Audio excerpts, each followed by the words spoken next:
Fundur settur í bæjarstjórn Akureyrar 1. nóvember 2016. Þetta fundur númer 3400 og 16. fundur ársins. Ég vil fá í upphafi fundar að fá að leita afbrigða frá dagskrá og taka inn erindi frá bæjarfulltrúa Loga Má Einarssyni varðandi breytingar í nefndum og setja það sem dagskrálið númer 6. Einhver athugasemdir við það? Þeir sem geta samþykkt það fyrir að gefa merki. Þá það fyrsti dagskrárliður af 7. Það Ægisnes 3, umsókn deiliskipulagsbreytingar. Ingibjörg Ólöf Ísaksen, bæjarfulltrúi, tekur til máls.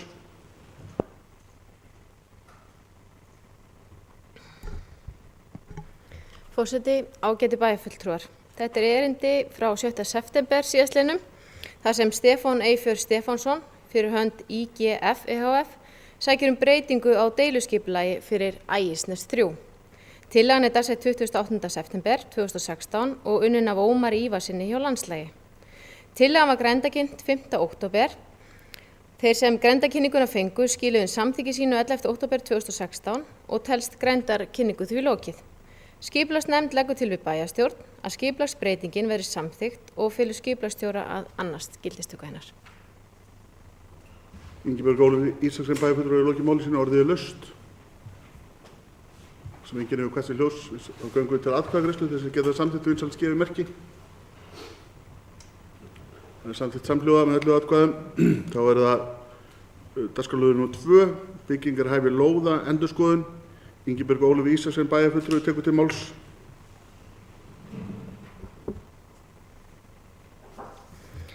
Forseti, ágætu bæjarfulltrúar. Hér liggur fyrir okkur endurskoðun á skilgreiningum og reglum vegna byggingahæfi lóða. Þetta rauninni rétt verið að skýra aðeins frekar fyrra skjal og því miður láðist að setja gamla skjalið inn á fundagáttina fyrir í dag. Þannig að ég vona að þið hafi náð kannski aðeins að renna yfir þetta. En þetta ekki mikla breytingar, það bara verið að skýra þetta aðeins betur. Mat á byggingahæfi svæða tekið út vegna þess að bærinn hann gerir rauninni núna byggingahæfi lóðir, hann úthlutar ekki reitum lengur, heldur einungis lóðum. Og mat á byggingahæfi lóða með sama hætti og var áður, nema að það bætist aðeins við skýrari texti. Og það sérstaklega fyrir þá sem ætla að byrja framkvæmdir áður en lóðirnar tilbúnar og það rauninni verið að skýra hvernig verklagi þarf að vera þegar svo ber undir. Og þá þurfa viðkomandi að hafa samkomulagi við framkvæmdadeild og viðkomandi fyrirtæki og samkomulagi þarf að skila til skipulagsdeildar áður en framkvæmdir verða heimilaðar. En aðrar breytingar það ekki. Takk fyrir. Ingibjörg Ólöf Ísaksen, bæjarfulltrúi, lokið máli sínu, orðið laust.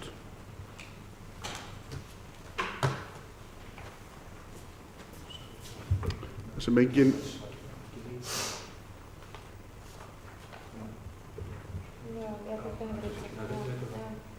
einhver athugasemdir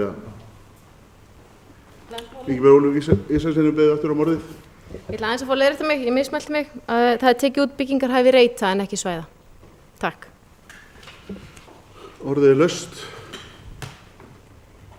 Þá göngum við til atkvæðagreiðslu þeir sem geta samþykkt vinsælast gefið merki. Það samþykkt samhljóða. Þá það 3. dagskrárliður, aukafundur bæjarstjórnar. Óskar eftir að halda bæjarstjórnarfund þriðjudaginn 8. nóvember og dagskrá fundarins verður umræða fjárhagsáætlun Akureyrarbæjar. Þetta aukafundur. Þeir sem geta samþykkt það vinsælast gefið merki. Vil ég? Jú, það fyrirgefðu. Samkvæmt fyrirgefðu, jú, það stendur hérna samkvæmt, við bara höldum okkur. Það bara samþykkt samhljóða eða viljið umræðu? Það samþykkt samhljóða. Þá það 4. dagskrárliður, fjárhagsáætlun Akureyrarbæjar 2017-2020, framkvæmdaáætlun. Bæjarfulltrúi Gunnar Gíslason, D-lista, hefur óskað eftir umræðu framkvæmdaáætlun 2017.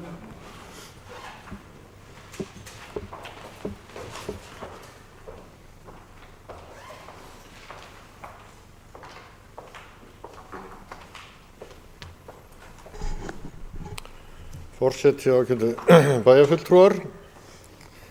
Ég óskaði eftir þessari umræðu vegna þess að mínu mati að þá hverfur umræðan framkvæmdaáætlun dálítið inn í umræðinu fjárhagsáætlun almennt og mér finnst bara allt í lagi að við ræðum aðeins hugmyndir okkar framkvæmdir og forgangsröðun og það sem liggur fyrir og í forgangsröðunni hvernig við viljum raða þessu niður á ár. Nú er nokkuð ljóst að það hafa orðið heilmiklar breytingar og liggja fyrir breytingar á áætlunni sem við samþykktum fyrir ári síðan. Því að miða við þá áætlun sem var samþykkt í fyrra, þá var gert ráð fyrir framkvæmdum að upphæð 760 milljónir á þessu ári, á næsta ári, 2017. En núna sýnist mér, miðað við þau drög sem að ég er með í höndum, að þessi gert ráð fyrir 925 milljónum við framkvæmdir. Það er gert ráð fyrir 789 milljónum árið 2018 en ekki 295. Það er gert ráð fyrir 895 milljónum árið 2019 en ekki 150 milljónum. Allt þetta hlýtur að vera, þegar ég horfi, og nú er ég bara að horfa á fasteignarhlutann, framkvæmdir þar.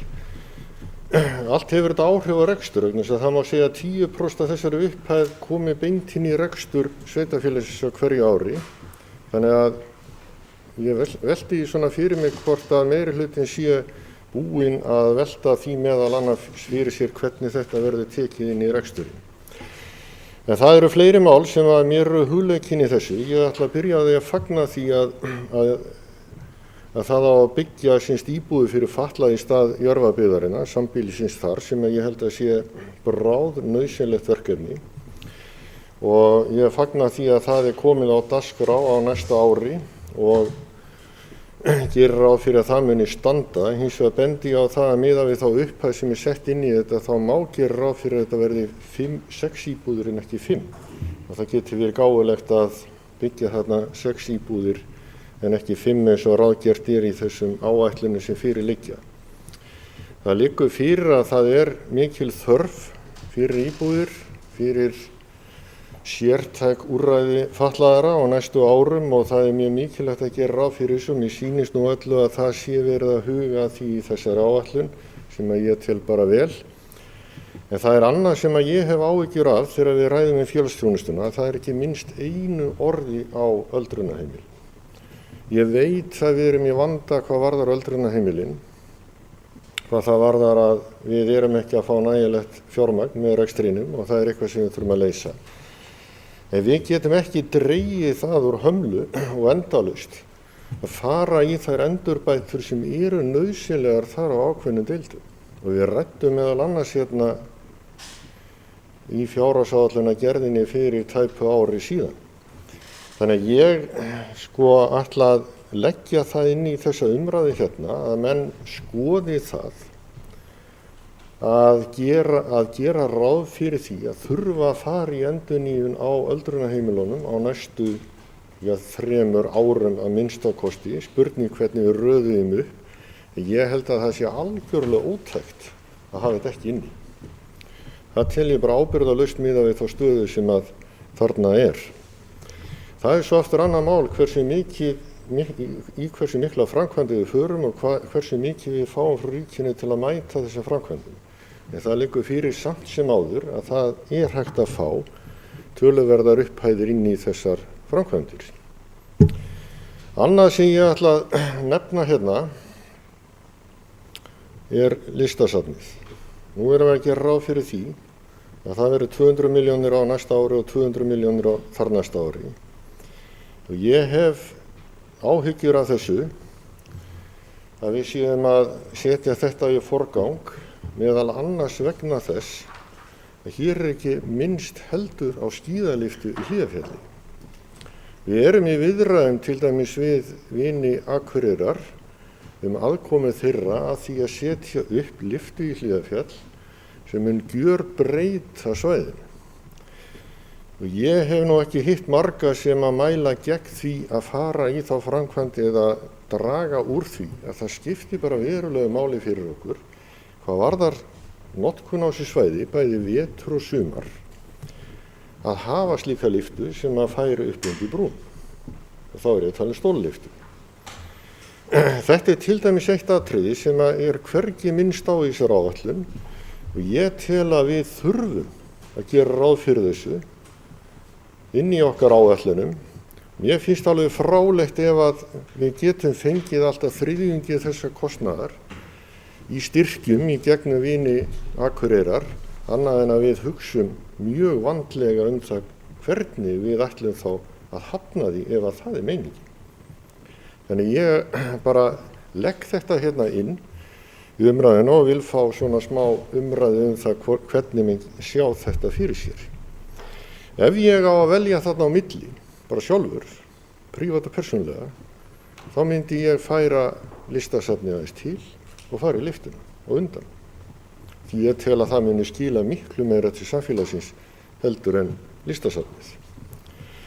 Ég ætla ekki að vera að gera lítið úr nauðsyn þess að fara í endurbætur á listasafninu eins og margoft hefur komið hérna fram, þá erum við bara hreinlega ekki sammála það hversu víða mikil sú framkvæmd á að vera.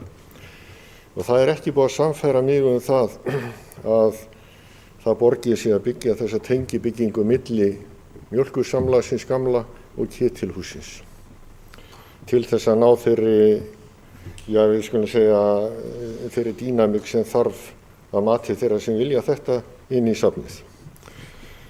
Þá sýnist mér vera hérna nýri liður sem að ég svona velti fyrir mér hvernig kemur inn og það er Nökkvi samningur, þar eru komnar 90 milljónir, sýnist mér.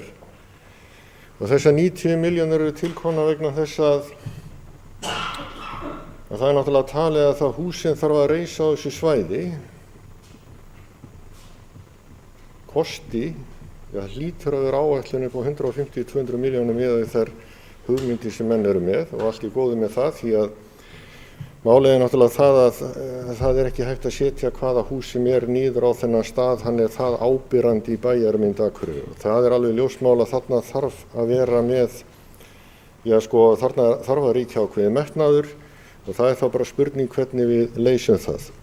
Þetta hefur hins vegar ekki fengið að mínu viti, eða samkvæmt minni vitneskju neina efnislega umfjöllun að miklu marki inn í stjórn fasteigna og það verður bara fróðlegt að vita hvernig þetta kemur inn og hvernig við ætlum að kynna þetta því að þegar við komum inn í fjárhagsáætlunum sem slíka þá er þetta bara ein tala á blaði og við erum ekkert búin að taka efnislega umræðu það hvernig við viljum fara í þetta mál.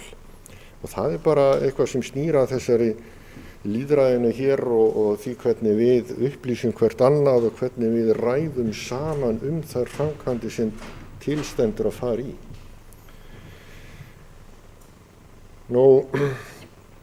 Síðan er samgöngumiðstöðin, hún er ennþá hérna inni. Nú rakst ég á greinagerð eða þarfagreiningu daginn þar sem er verið að skoða þessa möguleikana við það að vera með samgöngumiðstöðina hér á þessu svæði við Ráðhúsið, þar sem staðsetning hennar er samkvæmt aðal eða deiliskipulagi miðbæjarskipulaginu og þar eru svona setta fram ákveðnar efasemdir það að þetta gangi almennilega upp miðað við þær áætlanir sem eru uppi og dregnir fram bæði jákvæðir og neikvæðir punktar varðandi þessa staðsetningu. Þetta tel ég að benda frekar til þess að við ættum nú kannski að hugsa þetta mál aðeins betur. Við sjálfstæðismenn höfum allavega verið þeirra skoðunar að við vildum sjá þessa samgöngumiðstöð annars staðar en hér á þessu svæði og höfum fært fyrir því ákveðin rök. Ég svona miðað við það sem að ég var að kynna mér í þessari þarfagreiningu þá get ég ekki annað síð heldur en að það sé full ástæða til að setjast yfir þetta mál aftur og hugsa það upp á nýtt. Svo eru hérna í restina ýmsa framkvæmdir sem ég sýnist vera upp á milljarð á árunum 2019 og 2020 og þessar framkvæmdir eða þessar upphæðir hafa hækkað töluvert frá því sem var í þeirri áætlun sem liggur fyrir því það var gert ráð fyrir, ef ég man rétt, 140 milljónum 2018 og 380 milljónum 2019. Einhvern heyrðum við það að þarna væru menn að gæla við bílastæðahús. Ef það er komið milljarður þarna inn sem snýr þá hugsanlega miðbænum er þá verið að gera ráð fyrir því að Glerárgatan verði færð og hún þrengd sem menn hafa talað að geti kostað alltaf 400 til 500 milljónir. Bara þessi eina framkvæmd áður en hægt að fara að byggja þarna.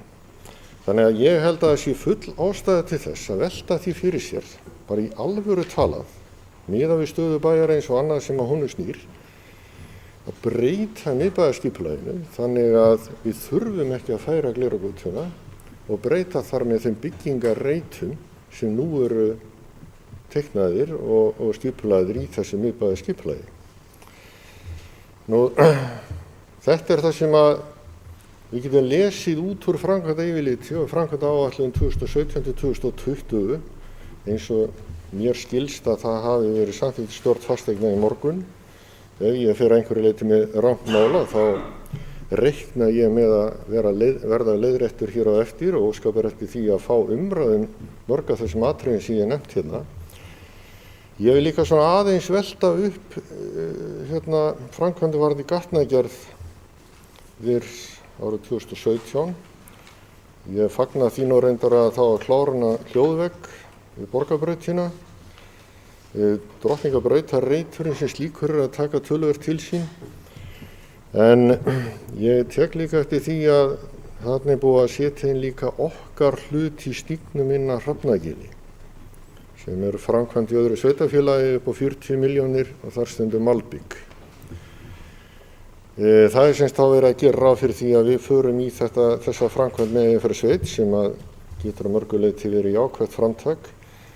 Ég svona velti þá fyrir mér að það er ekkert gert ráð fyrir því að stíga nokkuð skref varðandi bryggjur, leiktæki, frágang og brú á þessum stíg sem nú er komin og ég svona spyr bara hvort það sé ekki ástæða til þess að svona reyna að ljúka þeim framkvæmdum fyrr en seinna.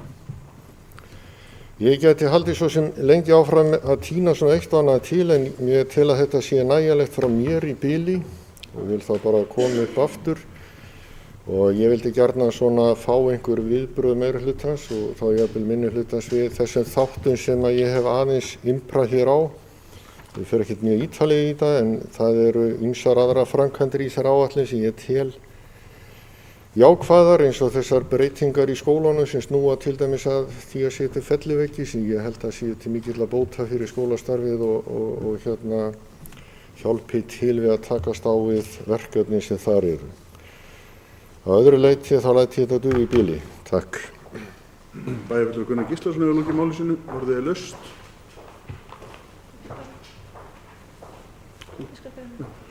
Bæjarfulltrúi Ingibjörg Ólöf Ísaksen tekur til máls. Forseti, ágætu bæjarfulltrúar, ég vil nú byrja á því að þakka Gunnari Gíslasyni fyrir að taka þetta mál á dagskrá. Það er mikilvægt að ræða framkvæmdaáætlunina sér því að ég get alveg tekið undir það að hún fellur stundum í skuggan á fjárhagsáætlunar umræðinni. En varðandi áherslur og fleira í framkvæmdayfirlitinu þá er nú kannski ekki skrítið ef við séum ekki sammála með forgangsröðuna og öllum atriðunum. En ég vil nú aðeins kannski fara yfir, eða reyna allavega að svara einhverja því sem að hann kom inn á hann bæjarfulltrúi Gunnar Gíslason. Varðandi hækkunina á liðnum á milli ára á áætluninu 2017 og náður þeirri sem við samþykktum í fyrra, þá er að bætast inn þarna við erum að fara að byggja 5 íbúðir fyrir fatlaða og þar erum við einfaldlega að mæta þörfinni. Velferðarráð hefur óskað eftir því að koma þess inn á framkvæmdaáætlunina á árinu 2017. Taldi ekki vera hægt að bíða til ársins 2018 og þar leiðandi við bættum við 120 milljónum inn í framkvæmdaáætlunina. Við erum einnig að gera ráð fyrir 2 smáhýsum til þess að hýsa erfiða einstaklinga og þá erum við komið 150 milljónir sem að bætast við áætlunina. Ég svona aðeins að renna yfir framkvæmdayfirlitið bara til upplýsinga en á árinu 2017 bætist líka við Glerárskóla endurnýjun og viðbygging. Það er verið að fara í hönnun á skólanum því að það þarf að fara í mikla framkvæmdir á næstu árum og við viljum vanda vel til verka og þetta er samvinna á milli fasteigna Akureyrar og Glerárskóla. Það er einnig verið að bæta við þarna að fara í felliveggi í Giljaskóla og Síðuskóla. Það er á áætlun reyndar 2018 að fara í sparkvellina eins og við höfum rætt að fara í endurnýjun á gervigrasi og losa okkur við gúmmíkurlið. Það er svona það helsta er að á áætlunum líka lóðin við Naustaskóla Listasafnið á áætlun hjá okkur og við höfum fullan vilja að fara í þær framkvæmdir. Þetta vissulega stór framkvæmd, en það búið að vanda vel til verka og það búið að hanna þetta og það var hugsunin kannski að gera þetta í einhverjum skrefum og þetta sett yfir á 2017 og 2018. Varðandi tengiganginn, þá hann á 2 hæðum og það erfitt að taka hann úr framkvæmdina þar sem að þessi gangur tengir húsin saman. Hann inngangur inn í húsið og hann miðja húsins, hjartað í húsinu. Og ef hann verður tekinn í burtu þá meðal annars gerir það okkur erfiðara fyrir að hafa veitingasölu þarna inni.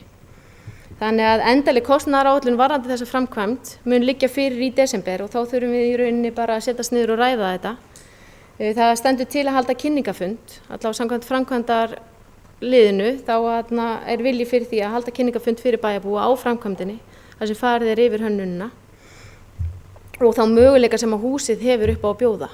Og stóri hlutin líka í þessu að við viljum veita aðgengi fyrir alla og þannig vera að bæta lyftu inn í húsið, þannig við aukum aðgengi fyrir fatlaða líka í leiðinni. Síðan það Nökkvi, bæjarfulltrúi Gunnar Gíslason spurði aðeins út í Nökkva, þar væri nýr liður. Þetta ekki nýr liður þannig séð en hann að hækka á milli ára. Við gerðum uppbyggingarsamning við Nökkva til 5 ára, þar sem var 15 milljónir á ári. Þeir hafa ekki nýtt sér það til fulls síðastliðin 3 ár og eiga 2 greiðslur inni. Samkvæmt samning áttu þeir rétt á 2 skólahúsum sem þeir vildu nýta sér og vildu færa yfir á svæði til bráðabirgða. Okkur leist ekki á það því að það eins og Gunnar Gíslason bæjarfulltrúi kom inn á hérna áðan, það ekki hvaða hús sem sem við getum sett á þetta svæði. Þetta viðkvæmt svæði, fjölfarið, við erum búin að eyða miklu fjármagni í Drottningarbrautastíginn og það skiptir okkur miklu máli hvernig staðið að málum þarna. Þannig að við fórum fram á það að það yrði í rauninni farið hugmyndasamkeppni og það bárust 2 hugmyndir. Okkur hugnaðist önnur þeirra, okkur fannst hún uppfylla flestar ef ekki allar okkar kröfur. Hún í 2 áföngum og fyrsti áfanginn hljómar upp á 92 milljónir og við munum bara eingöngu fara í fyrsta áfangan sem bátaskilið. Seinni áfanginn hann hannaður og liggur fyrir og ef einhver aðili vill koma og það eru tækifæri fyrir meðal annars veitingasölu og ef einhver verktakar vilja koma og taka þetta að sér og reka þarna veitingasölu þá það jafnvel í boði. Þannig að 92 milljónir fyrir þá framkvæmd sem liggur fyrir samkvæmt kostnaðaráætlun og ef við tökum þessar 45 milljónir sem liggja fyrir, 12 milljónir sem við höfum fyrir skólahúsnæði sem við söldum, þá hinn hlutin sem við erum að bæta í framkvæmdina. Varandi umfjöllunina inn í stjórn FA, þetta hafi ekki farið inn í fasteignir, þessi umfjöllun, þá hún ekki komin lengra. Við erum að setja þetta núna af stað, þetta verkefni. Þetta fer fyrir næsta fund íþróttaráðs sem á 5. daginn núna næstkomandi og ef að íþróttaráð samþykkir þetta og tekur umfjöllun þetta og tilbúin til að bæta inn sína innlegu, þá fer þetta inn í fasteignir til umræðu. Varandi samgöngumiðstöðina, það liggur fyrir þarfagreining og mismunandi möguleikar í boði. Við höfum alltaf talað að þetta eigi að fara þarna og við erum bara að setjast niður og erum að skoða þetta. Samhliða miðbæjar skipulaginu og breytingum á því. Varðandi upphæðirnar, hvernig þær hafa breyst árið 2019 og 2020, þá erum við hreinlega að gera ráð fyrir 500 milljónum í framkvæmdir. Við erum ekki búin að eyrnamerkja þær neitt sérstaklega, þess að við viljum sjá hvernig þörfin eins og kemur í ljós núna þessu ári. Við þurftum að bæta inn framkvæmdum vegna félagsþjónustunnar og við viljum bara hafa einhverja upphæð þarna til þess að upp á að hlaupa. Varðandi framkvæmdahlutann í framkvæmdadeildinni, þá hljóðvekkurinn, það alveg rétt, við erum að fara í hann og erum að fara í Drottningarbrautarreitin. Varðandi Eyjafjarðarsveitar stíginn, þá það líka eitthvað sem ekki búið að negla niður, það gert ráð fyrir sig í áætlun. Eyjafjarðarsveit að óska eftir kostnaðaráætlun núna í þetta. Þannig að við vitum ekki einu sinni hver endanleg tala en við viljum gjarnan skoða það að taka þátt í þessu verkefni. Það ekkert fast, en varðandi það að þegar kostnaðaráætlun liggur fyrir, þá veit ég að Eyjafjarðarsveit hefur átt fund með Vegagerðinni ásamt okkur hérna hjá Akureyrarbæ. Það sem var tekið vel í verkefnið, en þeir gátu engu svara hvort það yrði af þessu eða ekki. Það sem þetta þarf að fara í gegn samgönguáætlun og fjárlög á endanum, það þau sem ráða þessu á endanum hvernig þetta liggur fyrir. Og ef að það verður alltaf á jákvæða nótum, þá þurfum við að setjast niður og ræða við Eyjafjarðarsveit varðandi framhaldi. Þannig staðan á því verkefni. En ég held ég hafi svona rennt yfir þetta að mestu leyti. Takk fyrir. Bæjarfulltrúi Ingibjörg Ólöf Ísaksen hefur lokið máli sinni, orðið laust.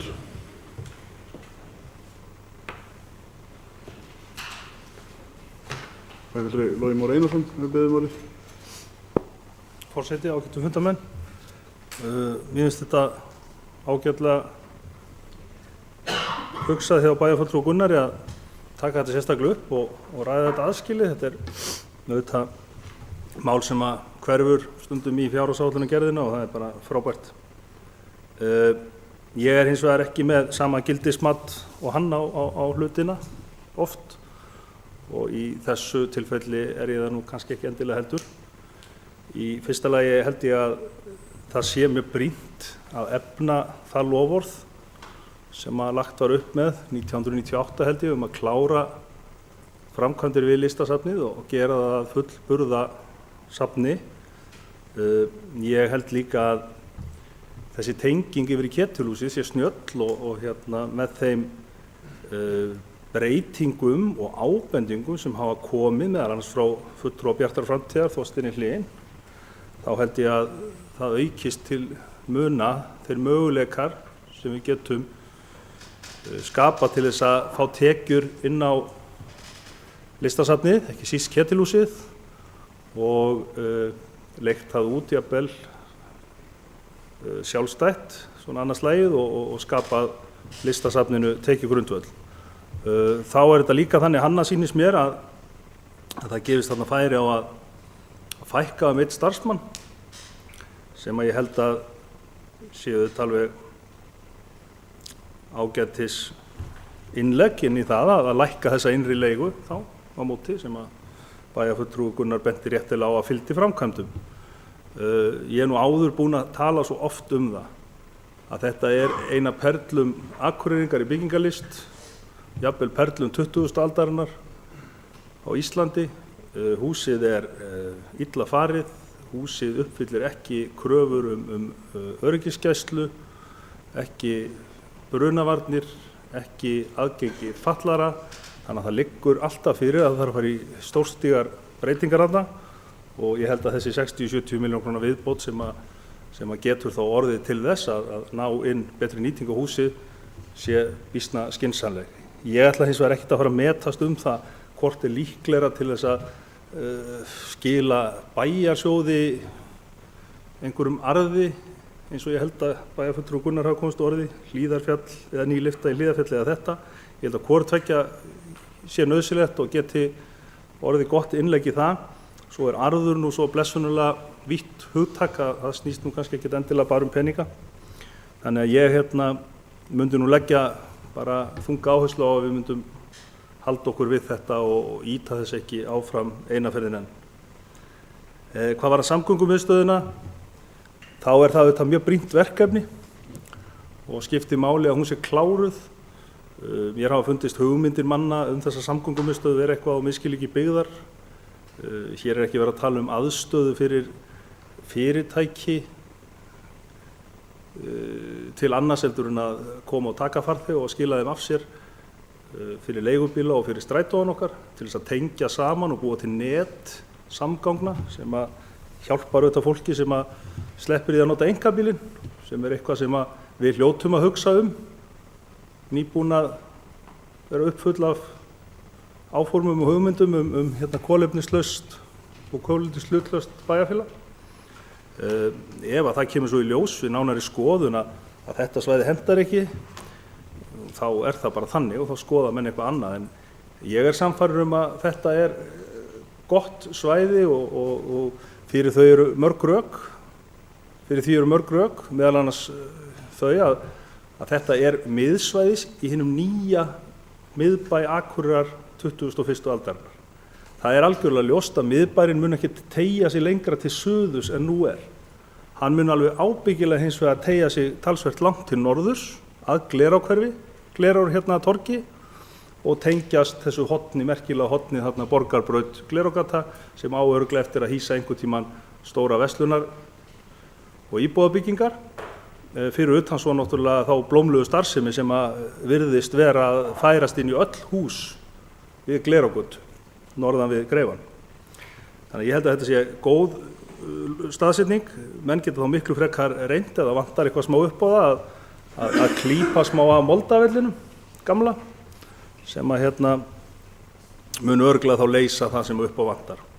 Mér skilst nú reyndar að það sem sé snúnast við þetta sé einhver innkeyrsla hérna inn á lóð vegna beygjuradíusa strætóa og svo og menn hafa nú fært litlar spennistöðar fyrir og að minna tilefni heldur við þessu. Og verið að færa eina núna held ég bara hérna fyrir sunnan Bauta. Nú, hvað varðar breytingar á miðbæjarskipulaginu, þá miðbæjarskipulag auðvitað ekkert öðruvísi en önnur deiliskipulag og það sjálfsagt að skoða breytingar á þeim bara eftir því sem að nýjir tímar gefa tilefni til og nýjar áherslur skapast. Ég held hins vegar að það væri að bakka aftur 20-30 ára að fara að festa gleraugnakvöturna enn í sessi eins og hún og það yrði nú sennilega myndi nú sennilega þykja spaugilegt í skipulagsnefndum og bæjar- og borgarstjórnum eiginlega alla álfuna og Norður-Ameríku þar sem menn eru einmitt að fara þessar leiðir að gera miðbæina meira aðlaðandi, gera hann gönguvænni, tengja hafnarsvæði við miðbæjarsvæði og annað slíkt. Ég held að þið ná sátt það að menn færi í tilraunaverkefni 1. mars sem gengi út af það að athuga hvort að þetta myndi hafa mjög slæmar afleiðingar í för með sér og ég held við halda okkur við það áður en við förum að brydda upp á áformum manna og gleymum því ekki að slíkar breytingar þó að einhver hafi sýnt þær í skötulíki að eftir að vera búin að skoða það þá leiðir það auðvitað til þess að við rýrum auðvitað byggingamagn í miðbænum stórkostlega og skerðum okkar tekjumöguleika. Vegna þess að vissulega þó svona framkvæmt kosti að þá mun hún auðvitað vera kostuð að hluta til af lóðarverði í miðbænum fyrir utan það svo að það ekkert endilega hægt að meta það til fjár að ná að byggja upp smábátahöfn og útivistarhöfn og ferðamannahöfn sem að yrði á pari kannski við það sem við þekkjum í norðaustur Bandaríkjunum, Noregi, Húsavík jafnvel og víðar. Og þar liggja peningar líka þó þeir komi ekki endilega beint í bæjarsjóð heldur í gegnum fyrirtæki og hingað inn til okkar á lokum. Þannig að ég held að menn nú fara varlega í það en auðvitað sjálfsagt að skoða alltaf alla hluti. Nú hvað var það nökkva þá ég býsna sáttur við það að þessi leið var farin. Ég hef ekki séð þessar tillögur en gerir ráð fyrir að þær hafi þurft að uppfylla þær kröfur sem þarf að gera til þessa svæðis að það séu byggingar sem falla vel að innbæjarsvæðinu. Þetta okkar dýrmætasti kannski bæjarhluti ásamt eyrinni og mjög brýnt að vel sé að verki staðið þar og bara ánægður með að þessi leið hafi verið farin. Bæjarfulltrúi Logi Már Einarsson hefur lokið máli sínu. Næst tekur til máls Sóley Björk Stefánsdóttir bæjarfulltrúi.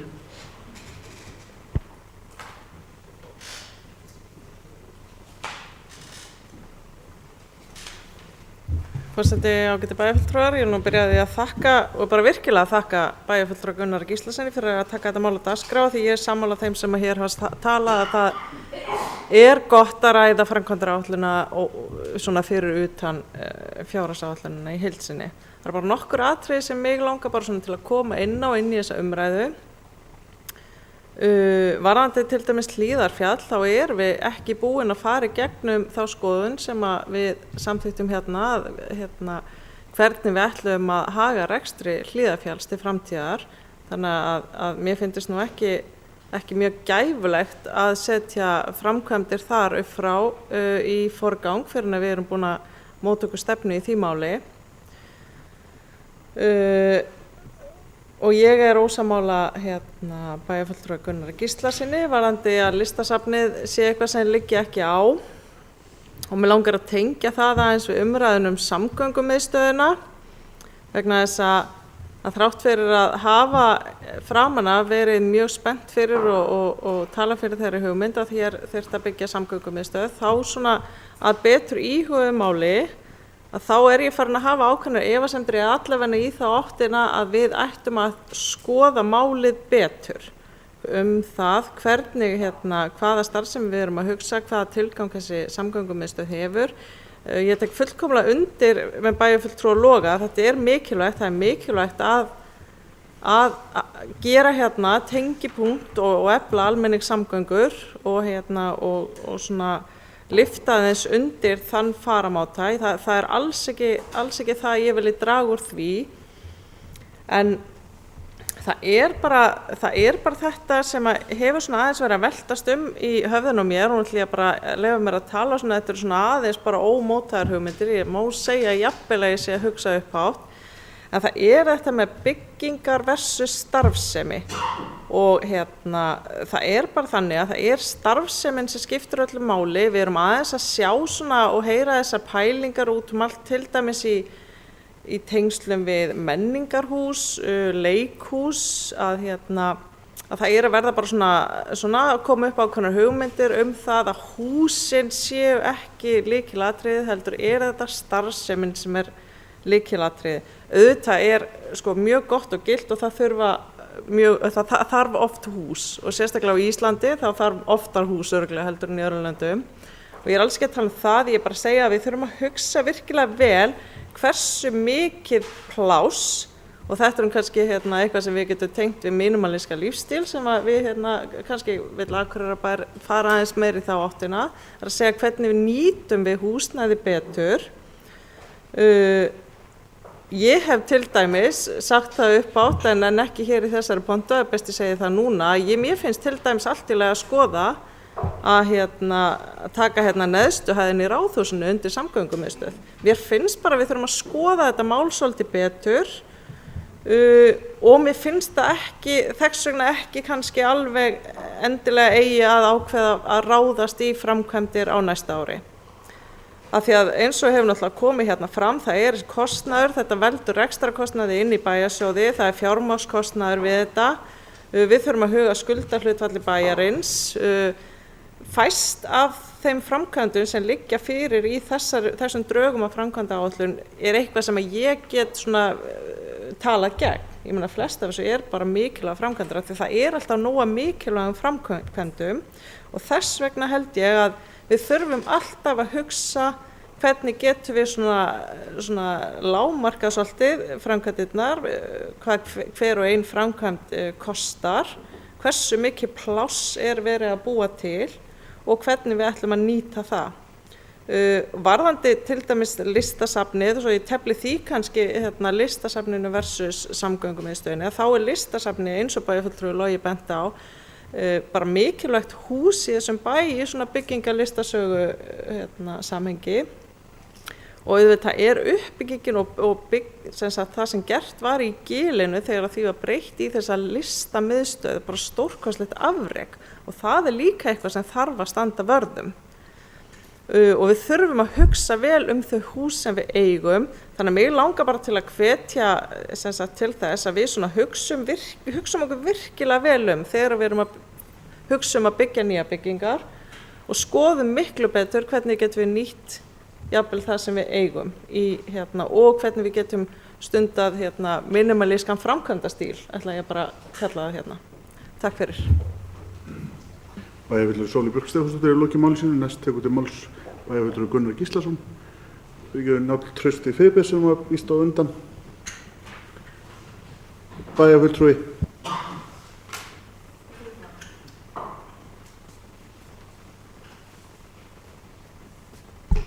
Forseti ágætu bæjarfulltrúar. Það er mjög gott að fá einmitt umræðum framkvæmda áætlun bæjarins til næstu ára, einmitt fyrir árum við ræðum fjárhagsáætlunina þá í næstu viku, og kannski líka þá getum við dýpkað hana aðeins þá eftir þessu umræðu hér, og kannski eru komið fleiri þá svör fram eða hugleiðingar. Það sem ég sem áður lýsti yfir áhyggjum mínum af staðsetningu á samgöngumiðstöðinni og hef gert það frá upphafi með þegar við fórum að ræða þessa staðsetningu bak við Ráðhúsið og norðan við Ráðhúsið. Fer svo með geta nánar í það, og mér sýnist þetta að vera tekið í þarfagreiningu sem var skrifuð og kom til okkar í fyrir mánuði eða 2 síðan. Mér finnst tekið einmitt svolítið utan til einhver leyti til þeirra áhygna. Varðandi það sem við ræddum í júní, það sem við ræddum að skoða ekstra úttekt og á mögulegu bílastæðahúsi í miðbænum, manni hvort það var að fyrir eða seinna fundur með júni sko, sem við ræddum þetta og bókuðum þetta, hvort að það er farið eitthvað frekar umræða það. Og þá í fyrra minni með þetta hafi verið kringu 400 milljónir sem var þarna 2019-20 sem var skilgreint eða sett að væri þá framkvæmdir í miðbæðissvæði eitthvað svoleiðis. Nú er búið að setja 500 milljónir og aftur 500, nú er þetta milljarður. Og þá hvort að það sé þá einhverja frekari hugmyndir bílastæðahús eða hvort að menn með meirihlutin hafa eitthvað að skoða það að fara í þessar ekstra úttekt sem við samþykktum við bæjarstjórn fyrir 4-5 mánuðum að skoða. Það væri þá áhugavert, en ég held að það sé svolítið mikilvægt inn í þessu umræðu að móta þær hugmyndir og raunverulega að skoða bara hvort þetta sé yfirleitt einhverju möguleikar í þessu. Og síðan hinn hlutin sem að hvort að sé búið að kostnaðargreining við erum ofta að tala þetta þegar við erum að hanna eða deiluskipuleggja svæði að það komi þá fram hvað kostir að framkvæma deiluskipulagi. Þá ég, ef við tökum næsta í framhaldi af þessu væri þá Glerárgatan, þrengingin. Þegar við vorum kannski að ræða þetta fyrir síðustu bæjarstjórnarkosningar varðandi þrengingu á Glerárgötunni, þá held ég ekki á mörgum hverjum sem voru kannski ekki þá tókum menn ekki eftir að það verið að færa götuna líka í leiðinni, austar. Og þegar maður fer svona bara fyrir einhverju vikum eða mánuðum að spyrjast aðeins fyrir þetta kostnaðar sem myndi falla til að þessu, þá hleypur hann á 100 milljónum og einhver skauta á þetta getur 400 miljóna færsla, þetta væri þarna lagnir og annað sem verið dýrt að færa og þetta væri töluverð framkvæmd. Stundum hefur maður rætt eins og með snjómóstur og annað, þessi kostnaðargreiningar, hvenær er hagstætt bara að skilja eftir svæði undir snjómósturinn og hvenær er bara hagstætt að byggja viðkomandi lóðum og þá keyra snjón í burtu. Á móti þá vantilega fasteignagjöldum og tekin bæjarins af viðkomandi byggingum. Og þá eiginlega þarna komin bara þessi kostnaðargreining á því ef það kostar einhverju 100 milljónum, það hefur verið skotið á, en ég eins og segi, hvort það held að ekki farið fram formuleg kostnaðargreining á því, hvað færslan kostar eftir þessu upplýsingar koma fram. En það var skaut einhverju 400 milljónir. Þá hvað það þýðir sko raunverulega, ef við tökum þá hina hliðina, ef við gerum þetta ekki, þá að gatnagera gjöldin sem verða þá tekið til bæjarins, ef við byggjum minna á svæðinu, það er bara þessi munur á milli sko. Og ég held að sé nauðsynlegt að þetta sé þá skoða einhverju alvöru að meta þetta árum við erum að fara út í frekari og þetta tengist árum bílastæðahúsinu og þannig að það sé bara að skoða heildarpakkin á þessu. Ég veit ekki hversu margir voru meðvitaður það að þegar vorum að tala þrengingu á Glerárgötunni að þetta er 1+1 í staði fyrir 2+2, þá held ég að það verið skilningu mjög marga að þetta væri bara að vera að færa, þeir eru 1 og 1 þá hinum megin, eða austari hluti götunnar eins og í dag. En við erum að tala að færa þetta allt austar. Þannig að það væri þá fróðlegt og hvort að það sé ykkur upplýsingar hjá bæjarfulltrúum frekar þetta og pælingar, hvað menn eru konið langt í þessu. Síðan erum við kannski það sem að sé núna í framkvæmda yfirlitunum að við sjáum núna í fyrra samþykktu framkvæmda yfirlit 2016-2019 að það voru með minni með 150 og 100 milljónir í listasafna næstu 2 árum, nú búið að hækka við 200 og 200 aftur tilbaka og ég sé líka í sundlauginni núna erum við aftur búin að hækka upp það sem var lækkað niður í áætluninni í fyrra. Þannig að það sem vorum að lækka hægraði í framkvæmdum fyrir árið síðan, nú er það tölu konar tilbaka aftur inn í þessa áætlun. Þetta virðist minnst okkur líta keimlíkt út í sem að við vorum að tala fyrir lækkunni í fyrra í framkvæmda áætlunum. Þannig að, en það var kannski svona megin punkturinn í þessu og ég er sammála því þess að við ræddum með Nökkva og ég sitt nú verið í þessum hópi hérna með Nökkvasvæðið og það komu mjög snemma í þessu ferli áhyggjur af því að færa gömlu skólastofuna upp í Lundarskóla niður eftir, nákvæmlega upp á þetta að þetta er sjálfsagt eitt viðkvæmasta svæði bæjarins og svolítið mikið ímynd bæjarins, innkomin í bæinn að sunnanverðu, að þetta væri vel að þessu staðið. Þannig að svo það komin fram. En þessar spurningar sem að ég hef kannski þetta mestan áhuga núna væri sem sagt, og getum kannski tekið eftir viku ef menn hafa ekki frekar upplýsingar núna, hvort að sé raunverulega þessar 500 og 500 milljónir sem settir hann miðbæjarsvæðið þá 2019 og 20 minni mig sem er komið upp í milljarð. Hvað er nákvæmlega verið að hugsa, eða hvort þessi komið eitthvað frekar hugmyndir og varðandi rekstrarúttektina þá á bílastæðahúsinu og síðan aftur á færslan og götunni hvort að síðan búa kostnaðargreinina. Það sem ég skilst það sé mikið af lögnum að undir sem að sé dýrt að færa. Takk. Bæjarfulltrúi Njáll Trausti Friðbertsson hefur lokið máli sínu. Næst tekur til máls Gunnar Gíslason, bæjarfulltrúi.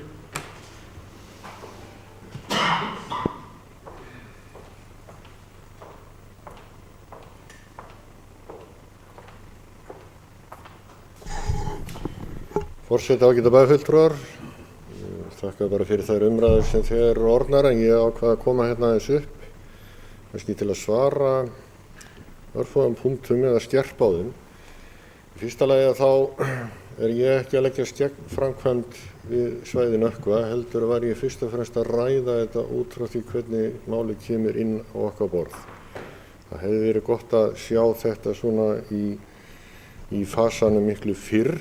Mér líst vel á þessar hugmyndir sem að þarna eru komnar fram og held að það geti fallið mjög vel á svæðinu, þannig að það er ekki vandamálið. Annað sem ég langaði til að nefna líka er það að varðandi listasafnið, að þetta eru stórmerkileg hús, það er alveg hárrétt og þeim ber að koma í það form að það nýtist, en við erum bara hreinlega ekki sammála það hvernig það verði best gert. Og það er svo sem hefur greinilega ekkert breyst.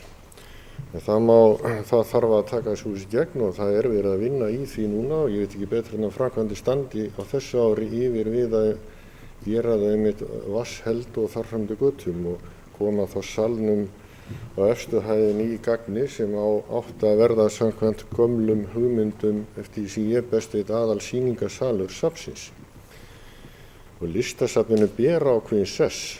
En það er bara spurning hversu langt við göngum í því og hvenær við teljum vænlegt að gera það og í hvaða röð. Ég hefði hins vegar líka viljað fá og hef ekki fengið viðbrögð við þessum áhyggjum mínum varðandi öldrunarheimilin sem ég vildi gjarnan fá að heyra eins í meirihlutanum Og svo er það hitt sem að ég kannski gleymdi áðan og ætlaði að taka eins að í svona gatnagerða framkvæmdunum að þá finnst mér vanta dálítið inn í þann pakka eitthvað varðandi umferðaröryggi við skóla. Ég veit að það var gerð úttekt á umferðaröryggi við alla skólana og ég veit ekki betur en að svo úttekt sé búin að vera bara þó nokkur ár í vinnslu. Síðast frétti af henni í höndum skipulagsdeildar þar sem átti að taka hana fyrir. Og ég nefni sem dæmi hérna svæði kringum Síðuskóla, innkeyrslan í Síðuskóla á móti Akursíðu, heitir ekki Akursíða, Akrasíða. Þar sem að við erum með leikskóla í kjallaranum á Glerárkirkju og þú ert með innkeysluna á svæði Síðuskóla beint á móti og þarna er því líka umferðarteppan á hverju morgni og svo hlaupa börn þarna þvert yfir buðu síðuna inn á milli bílana. Þetta hefur lengi verið áhyggjuefni foreldra á þessu svæði og ég tel að þetta sé eitt af þeim svæðum sem við þurfum að skoða virkilega vel og reyna að leysa úr svona umferðaröryggi á svæðinu. Og það hefur verið bent á það hefði mátt setja gangbraut að austanverðu við buðusíðuna því að krakkarnir streyma þarna yfir buðusíðuna á morgninum þvert upp úr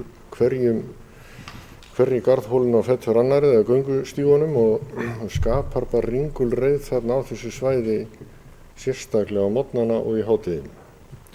En ég svona velti því upp hvað er mikið af þessari áætlun inn í umferðaröryggisáætlun inn í framkvæmdunum og ég svona velti því fyrir mig hvort hún sé komin inn á borð framkvæmdaáætlunar, framkvæmdadeildar og framkvæmdaráðs. Vildi aðeins fá bara umræðum þetta. Takk. Bæjarfulltrúi Gunnar Gíslason er lokið máls. Næst tekur til máls Guðmundur Baldvin Guðmundsson, bæjarfulltrúi.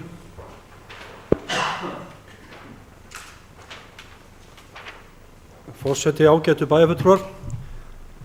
Ég vil kannski byrja á því að taka undir með mönnum að þessar umræður hér framkvæmda áætlun eru að mínum mati mjög góðar og ég held að við ættum bara að taka upp þann síð að hafa þetta svona í framtíðinni. Að við værum að reyna að taka hér áður en við klárum fjárhagsáætlun að taka umræður framkvæmdina eins að það er oft drukna í umræðunum fjárhagsáætlun. Þannig ég held að þetta sé bara því besta mál. Að hafa þetta með þessum hætti þá líka getum við svona tekið aðeins umræðum þetta. Jú, þetta náttúrulega að fara fyrir bæjarráð núna á fjárhagsáætluninni í heild sinni, að fara fyrir bæjarráð á 50. og verður tekinn til fyrir umræðu hér á þriðjudaginn eftir viku. Þannig að það svo sem nóg að gera hjá okkur, en ég held að þetta sé mjög jákvæð umræða. Nokkrir punktar hafa komið fram sem að svona kannski menn hafa verið velta fyrir sér og menn rætt fram og tilbaka. Það sem kannski má segja í mörgum af þessum framkvæmdum sem við erum að fara í, þá segi ég að þetta séu jákvæða framkvæmdir. Þegar ég tala jákvæða framkvæmdir, þá er ofta því að því fylgja ekki mikil aukin rekstrar kostnaðar fyrir utan þá þessa innri leigu sem inniheldur vaxtagjöld og afskriftir og þannig kostnað sem að því fylgir, en hins vegar erum við að þá að endurbæta húsnæði sem þegar eru í rekstri og að hafa rekstrarkostnað í dag. Ég tek sem dæmi listasafnið. Jú, við vissum erum að bæta þarna verulegi og það hafa komið fram góðar hugmyndir það hvernig við getum nýtt þetta sem best, og við ræddum það nú bara hér í bæjarráðum daginn að við myndum taka fljótlega, og það er búið að setja það á verkefnalista hjá okkur, að taka fljótlega fund þar sem að við svona förum aðeins yfir þessar tillögur sem komin og svona ræðum okkur niður á það hvernig við viljum nákvæmlega sjá þetta framtíðarsafn okkar, og ég held að það sé bara mjög gott og jákvætt. Þannig og þetta eins og menn hafa komið hér inn á afskaplega merkilegt hús og það að grotna niður, þannig að við erum að leggja þarna 400 milljónir í þetta hús. Það miklu peningar, en hins vegar við það að skapa mínum mati framtíðarverðmæti fyrir okkur og gera það líka að verkum að þetta hús aðgengilegt fyrir alla. Gunnar bæjarfulltrúi talaði öldrunarheimilin og það rétt hjá honum að það ekki gert ráð fyrir framkvæmd vegna öldrunarheimilina. Það hins vegar gert ráð fyrir í fasteignum Akureyrar 500 milljónum árunum 2019 og 2020 sem ekki búið að eyrnamerkja, og það kannski pínur til misskilningur því sem að framkom hjá bæjarfulltrúi Njáli að þetta ekki sambærilega tölur eins og var verið að tala um 180 milljónir og 380 milljónir sem var settir inn á framkvæmd áætlun vegna miðbæjarins, þess að þær tölur ennþá inn í framkvæmd áætlun framkvæmdaráðs, sýnist mér. Það með það skjöl sem ég var að lesa, þá voru 200 milljónir, 400 milljónir og 400 milljónir árinu 2018, 19 og 20, þannig að það liggur milljarður inni í miðbær, og síðan erum við með annað milljarð sem við erum ekki búin að eyrnamerkja í fasteignum Akureyrar. Þannig að við erum vissulega að hækka þarna verulega tölur sem voru í 3 áætlun árið 2016 eða síðasta ári, en þar náttúrulega vorum við kannski svolítið að sjá endasleft og kannski bara mistök kannski að okkar hálfu að við þurfum alltaf að gera ráð fyrir einhverjum framkvæmdum og eins og við sjáum þegar kemur tíminn líður þá bætist nú alltaf eitthvað í, þannig að ég tel að þessi áætlun sem við erum að setja núna fram sé bara mun raunhæfari til framtíðarlitið, en það líka annað að þarna skiptir líka á milli kjörtímabila og við erum að setja þarna inn á næsta kjörtímabila, þess að árið 2019 og 20, eitthvað sem að ný bæjarstjórn kemur til að fjalla líka, en við erum svona að sýna fram á raunhæfari þörf næstu ára. Ég held að eitt af því sem að við höfum verið að ræða bílastæðahús, og það hefur verið rætt hér í þessum umræðum hvar við sjáum þetta bílastæðahús fyrir og hvernig sú vinna bæjarfulltrúi Logi og Tryggvi Már formaður skipulagsnefndar hafa fengið þetta hlutverk og það þegar búið að vinna ákveðna vinnu þar hjá skipulagsnefnd, og það eitthvað sem að menn eru að vinna halda áfram með. Menn sjá fyrir sér að þetta sé eitthvað sem að við þurfum að koma að á næstu árum, og það kannski eitthvað sem að við getum hugsanlega nýtt þessa fjármuni sem við erum þarna búin að eyrnamerkja með 500 milljónum og 500 milljónum í fasteignum. Væntanlega þetta miðbæjardæmi þarna 200 milljónum, 400 og 400 milljónum sem á árinu 2018 til 2020. Það helgast náttúrulega væntanlega af einhverjum framkvæmdum vegna gatnamála í miðbænum. En í þær framkvæmd verður náttúrulega aldrei farið nema það að við séum vissum að það sé heppilegt fyrir okkur, og það til að mynda svo tilraun sem við ætlum að gera á næsta ári varðandi þrengingu götunnar. Ég held að hún skili okkur þá niðurstöðu sem að gefur okkur möguleika á því að finna út hvort að þetta sé raunhæft að fara með þetta í þessa þrengingu sem við erum að tala og þá í rauninni getum við þá haldið áfram með það framkvæmdi sem við höfum verið að tala á miðbæjarsvæðinu. Þannig að allt helst þetta nú í hendur. Ég var aðeins bara að glugga í framkvæmd áætlun á meðan að bæjarfulltrúi Gunnar var að ræða umferðaröryggismál og hann leggur mikla áherslu á það. Ég sé ekki betur en inn í framkvæmd áætlun sé gert ráð fyrir fjármunum í umferðaröryggismál við Naustaskóla, Brekkuskóla og Síðuskóla árinu 2017. Þannig að ég held að þetta sé eitthvað sem menn að fara að vinna í, þannig að get huggaðan með því. Það hins vegar Varðandi samgöngumiðstöðina hefur líka menn verið að ræða og velta því fyrir sér hvar hún á að vera og svo framvegis. Það hefur náttúrulega komið fram skýrsla þessar og bæjarfulltrúar ættu að geta kynnt sér hana, það komið lögð fyrir framkvæmda ráðið að fasteignir. Það liggur fyrir skýrsla þessa skal ég segja ykkur samgöngumiðstöð og hvernig hún fittar inn í þetta skipulag okkar. Ég held að við þurfum bara að kynna okkur það. Þess vegna hefur við má segja líka, við erum aðeins búin að færa samgöngumiðstöðina aftur. Það er ekki gert ráð fyrir henni fyrir árinu 2018 og við erum ekkert að fara í þá framkvæmd nema við séum orðin nokkuð vissum það að hún eigi heima á þessu svæði og gangi upp. Þannig að ég held að þrátt fyrir allt þessa fínu umræðu þá held ég að við séum bara líka búin að vera að vinna ágætisvinnu í það að það er bara komið svona samfella í skipulagsmálin í framkvæmdamálin hjá okkur og ég held við séum nokkuð sammála flesta framkvæmdir. Við höfum náttúrulega þurft að bæta í sundlaugina, það hefur líka verið fært aftar, við höfum bætt þarna meðvitað í listasafnið, það er vegna þess að við ætlum kannski að gera þetta með öðrum hættu og við ætlum samt sem áður að ræða okkur að niðurstöðu áður en við förum í þær framkvæmdir og hefjum þar. En mér sýnist svona allt benda til þess að við séum þá að ræða hérna framkvæmda áætlun bæði hjá fasteignum og framkvæmdum sem sé að mörgu leyti raunhæf og eitthvað sem að verður ekki bara gott að vinna á þessu kjörtímabili heldur fyrir þá sem að starfa hér í bæjarstjórn eftir næstu kosningar að halda áfram að vinna með. Takk fyrir. Bæjarfulltrúi Guðmundur Baldvin Guðmundsson er lokið málsins. Næst tekur til máls Eva Hrund Einarsdóttir bæjarfulltrúi.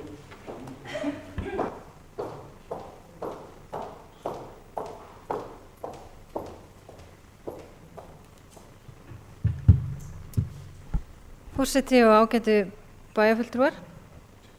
Ég tek bara undir það, mér finnst þetta bara frábær umræða og mér finnst góð tillagan hjá bæjarfulltrúa Guðmundi að bara setjum þetta sem hefð og þá hefði ég jafnvel lagt það til að við myndum halda hann fyrr heldur en núna af því að mér finnst þessi bæjarstjórn hafa sýnt það að við getum unnið rosa vel saman bæði í minni og meira hluta og gert það í mörgum verkefnum þannig að ég hefði í rauninni bara að við leggja það til og við gerum það eins með þetta að við tökum kannski svolítið umræðanum bæði saman meira og minni hluti áður en að kannski kemur að henni eiginu fjárhagsáætlunum og við þurfum að setja tölunir á blað að því eins og með Nökkva, eins og það er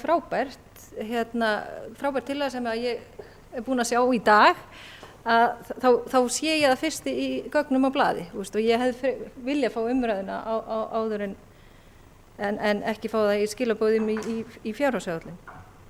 En mér finnst mjög margt jákvætt í þeirri fjárhagsáætlun sem að uppkast af. Ég vil eins og bæjarfulltrúi Gunnar fagna byggingu íbúða fyrir fatlaða. Ég held að sé löngu komin þörf á að fara í það. Aðstæður í Jörfabyggð eru ekki boðlegar þeim íbúðum sem eru þar í dag. Einstaklega mér ánægilegt að sjá þó að sé nú ekki fyrir 2018. Ég jafnvel vilja sjá það fyrir stækkum við Þrastalund því að við erum svona í tímabundnum erfiðleikum með starfsemi þar þegar við þurfum að flytja íbúða annað og því fylgir kostnaður. Eins er ég mjög ánægð að sjá að lóðin Austarskóla er þarna inni og til það orðið löngu tímabært og eins eru þarna smáverkefni í hinum skólanum sem er ánægilegt að sjá. Varðandi sparkvellina, þetta er nú ekki stórar upphæðir sem þarna liggja, þá langar mig bara að leggja til hvort við getum eitthvað aðeins byrjað á þessu ári. Maður finnur það að íbúðar eru að kalla mjög fast og hart eftir þessu, þannig að við sýnum svona vilja til þess að koma til móts við með það að þó þau ekki vera að háar upphæðin þá held ég líka einhverja af þessum öllum séu hvað sem er komnir á tíma, þannig hvort að við getum bara rætt það. Varðandi listasafnið, við erum kannski ekki öll alveg sammála. Ég hef alltaf sagt það, ég er ekki endilega mótfallin þessari hugmynd, en ég veist bara við ekki komin þangað að við sjáum nákvæmlega starfsemina þarna inni. Mér langar að heyra meira af hugmyndum hans bæjarfulltrúa Þorsteins Hlyns. Þannig að mér finnst mjög jákvætt að heyra Guðmundur ætlar að halda fund því að það rekstraráætlanir sem er komnar fram ekki ekki til þess fallin til að samfæra mig það að við eigum að fara þessa leið að tengja Ketilhúsið við listasafnið. En ég hef alltaf talað fyrir því og veistu, ég held við öll hér inni að það þarf náttúrulega að fara í endurbætur á listasafnið og koma salnum í notkun og passa það að það sé ekkert að skemmast þarna. En ég vil heldur ekki útiloka hitt, en ég vil að við förum lengra og gerum þá rekstraráætlun fyrir frekari starfsemi þarna inni. Að því það var aðeins komið inn á umferðaröryggi við skóla, þá hef ég líka áhyggjur af umferðaröryggi á Tryggvabrautinni. Nú veit ég ekki alveg hvar það stendur innan framkvæmdadeilda, en ég hef sjálf séð keyrt á barn á Tryggvabraut og þannig ég hef verulega áhyggjur að umferðin hefur aukist gríðarlega. Þannig er starfsemi fyrir börn, þannig eru örugglega 400 börn að æfa í dans. Síðan er þarna náttúrulega heilsurækt líka komin og það eru komin mikil starfsemi þarna við þessa götu. Þannig að það er spurning hvort að ég geti fengið svör við því hvar þær, ég veit að það er nefnilega konar hugmyndir fram, bara hvað það er í forgangsröðinni.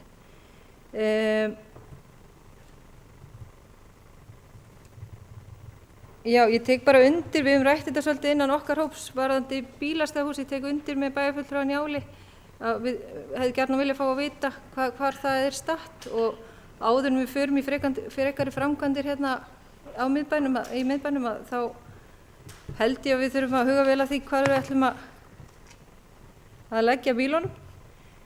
En eins og ég segi, mér finnst margt jákvætt en auðvitað getum við ekki alltaf verið 100% sammála, en eins og ég sagði í upphafi þá legg ég til að við myndum byrja þess að vinna aðeins fyrir og hafa samtalið með meira og minni hluta því að það hefur reynst vel og ég held að við getum öll verið sammála um það. Bæjarfulltrúi Eva Hrund Einarsdóttir hefur lokið máli sínu. Næst tekur til máls bæjarfulltrúi Sigríður Huld. Forseti, ágætu bæjarfulltrúar, varðandi fyrirspurnina öldrunarheimilin að þá ekkert fjármagn eyrnamerkt framkvæmdum á öldrunarheimilum og eins og margoft hefur komið fram í umræðum okkar hér öldrunarheimilin, þá erum við eins og að borga töluvert miklar upphæðir af útsvarstekjum bæjarins með rekstri öldrunarheimilina. Og á meðan að við erum í svona ákveðinni biðstöðu með það að við séum ekki að fá meira greitt með þeirri þjónustu sem að veitt á öldrunarheimilunum, þá finnst mér heldur ekki vera hægt að leggja til fjárfrekar framkvæmdir á öldrunarheimilunum. Þörfin sannarlega til staðar og það eru mörg verkefni þar sem þarf að fara í, en á meðan að við getum ekki rétt svo haldið úti þeirri þjónustu sem þarna, þá erum við ekki að fara í framkvæmdir. Það má alveg líka örugglega færa rök fyrir því að einhverja framkvæmdir geti til lengri tíma minnka rekstrarkostnað. En allavega eins og staðin núna, hvað verður á næsta ári eða þarnæsta ári, það verður tíminn að leiða í ljós. En staðan er mjög slæm eins og við höfum margoft öll hér inni talað um. Jafnframt þá vil ég bara taka undir það eins og fleiri hafa gert hérna. Ég fagna því sem formaður velferðarráðs að við erum að fara að bregðast við þeim vandar sem í húsnæðismálum varðandi íbúa sem nú búa í Jörfabyggðinni. Það er tímabært að komast í það og það þarf að vinna hratt þar. Þannig að það forgangsmál. En að öðru leyti þá bara tekið undir það sem aðrir bæjarfulltrúar hafa nefnt hérna að þessi umræða er fín og bara held að það sé eitthvað sem við ættum að þá muna að ári að taka þessa umræðu aðeins fyrr en við erum að gera núna og í sameiningu og því að eins og bæjarfulltrúi Eva kom fram í máli hennar hér áðan að þá hefur þessi bæjarstjórn oft á tíðum unnið mjög vel saman og það er eitthvað sem við viljum að við höldum áfram að gera. Takk fyrir. Bæjarfulltrúi Sigríður Huld hefur lokið máli sínu. Næst tekur til máls Gunnar Gíslason, bæjarfulltrúi.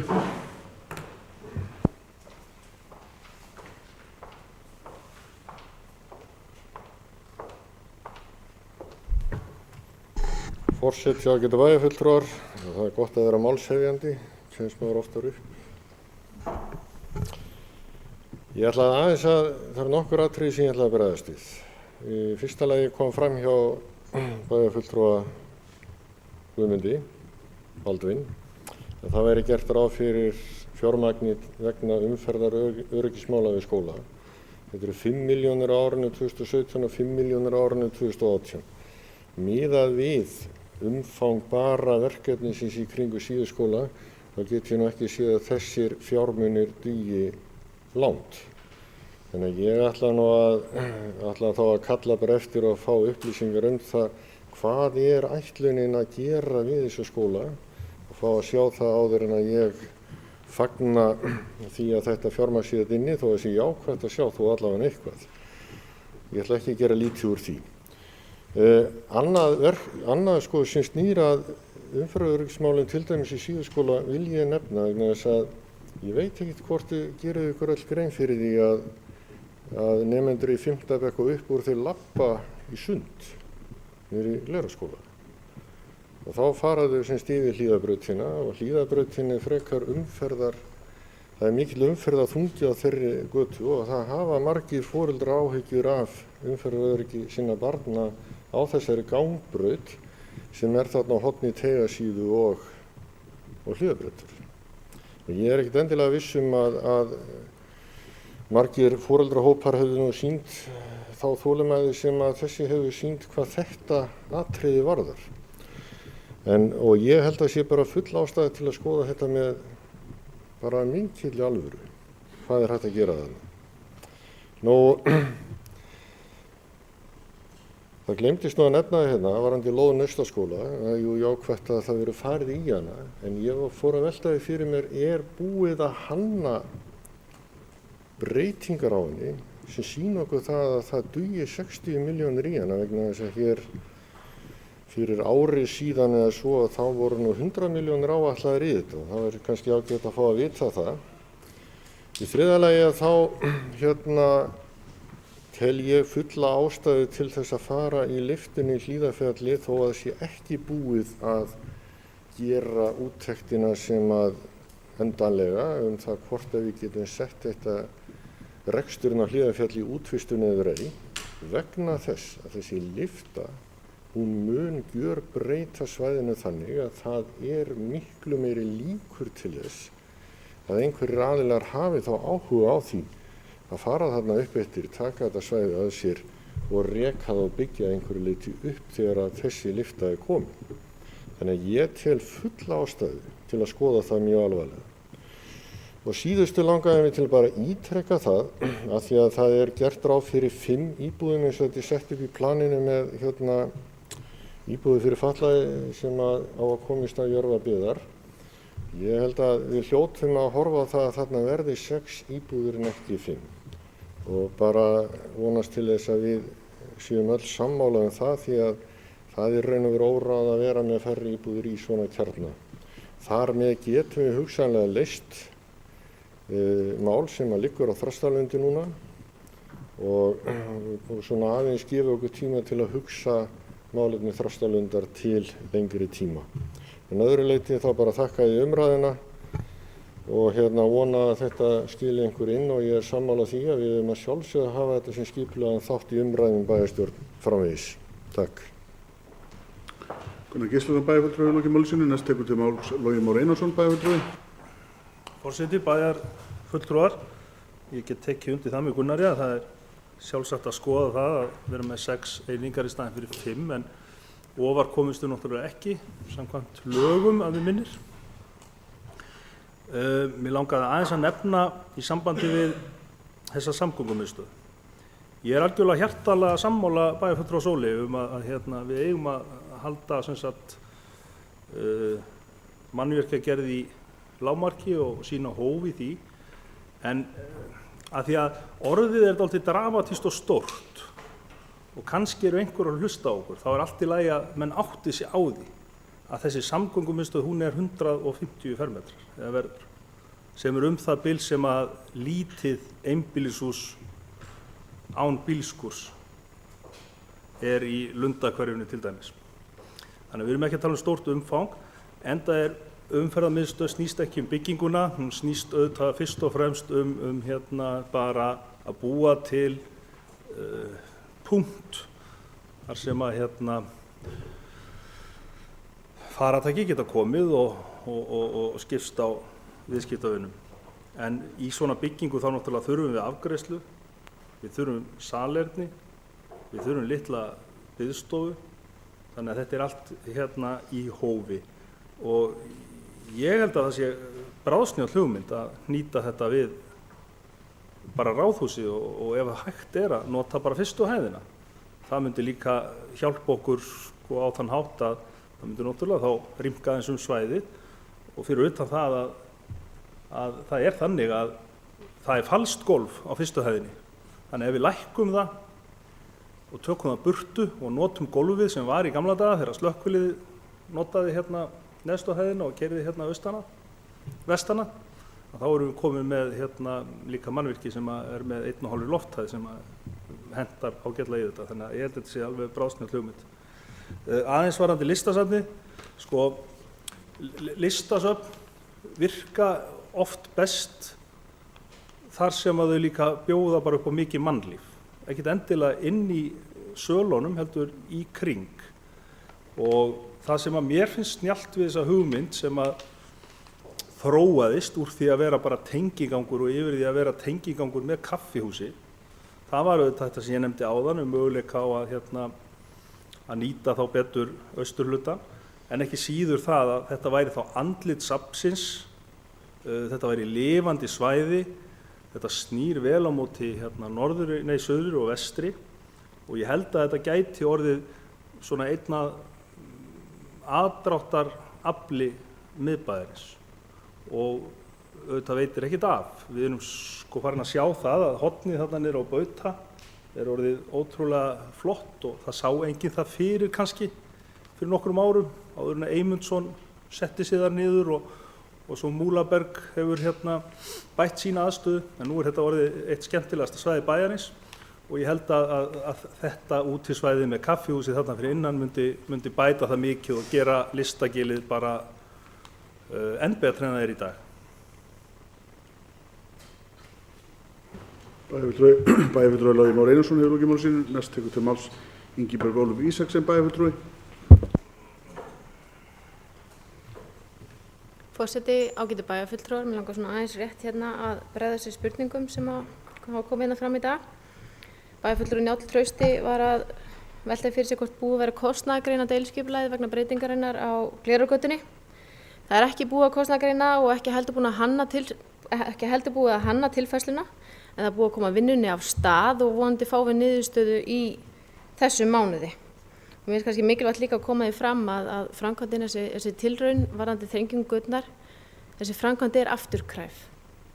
Það er svolítið mikilvægt að það komi fram líka, fólk átti sig á því að þetta er bara tilraun sem við erum að kanna, að athuga hvort það gangi og það er hægt að taka þetta tilbaka. Varðandi umferðaröryggi við skóla, bæjarfulltrúi Gunnar Gíslason kom inn á þetta áðan og bæjarfulltrúi Guðmundur svaraði honum. Gert er ráð fyrir 5 milljónum á næsta ári og 5 milljónum á þar næsta frá framkvæmdadeildinni. Það er líka hlutur frá Fasteignum Akureyrar sem á eftir að bætast við þessa upphæð. Þetta deila kostnaði út af þessu. Varðandi framkvæmdina þá er það samkvæmt samþykktu skipulagi. Þannig að það er hægt að kynna sér framkvæmdinar þar. En það sem ég get kannski upplýst varðandi eins og til dæmis Brekkuskóla, bílastæði þar, það er verið að hugsa inn- og útakstur, sérst að útaksturinn eða innaksturinn verði þá aðeins austar á bílastæðinu. En þið geta endilega kynnt ykkur þetta á samþykktu skipulagi. Varðandi umferðaröryggi við Tryggvabraut, þá er kannski hægt að tengja eina framkvæmd við öryggið, þó það sé ekki endilega eyrnamerkt sem umferðaröryggi. Þá er það sérst hringtorg sem verður búið til á Tryggvabraut og Hvannavöllum vegna framkvæmda og vegna verslunar sem á að koma þarna á reitnum. á horninu og mun mögulega hægja á umferðinni líka þar. Til að svara bæjarfulltrúa Sóleyju Björk varðandi Hlíðarfjall, þá var tekið meðvituð ákvörðun það hjá íþróttaráði og það hefur verið rætt hér í bæjarstjórn að halda áfram upptöknum hætti varðandi reksturinn Hlíðarfjalli. Við viljum halda áfram eins og við munum að öllu óbreyttu. Við erum samt sem áður að vinna líka að útboðsgögnunum. Útboðsgögnum munum þá innihalda það framkvæmdir sem við förum í núna ef af verður við förum í lyftu. Þannig að þetta allt bara til skoðunar og allt opið í þessu. Varðandi sparkvellina, bæjarfulltrúi Eva Hrund kom inn á það að flýta framkvæmdum. Við teljum það ekki nauðsynlegt eins og er. Það ekki komið tími á viðhald. Við erum að bregðast við fyrr en þörf á. Við erum að taka þetta inn á árinu 2018 og við erum þar alveg að flýta þessu viðhaldi sem þetta vera að koma jafnvel 2 árum seinna en það og til þess að bregðast við þessari umræðu. En það kannski vert að benda á það að það kom rannsókn, þar sem tekin voru sýni af völlunum frá Heilbrigðiseftirliti Norðurlands, þar sem þau töldu í rauninni ekki nauðsynlegt að bregðast við strax, það væri hægt að halda þetta en skipta gúmmíkurl samhliða viðhaldi.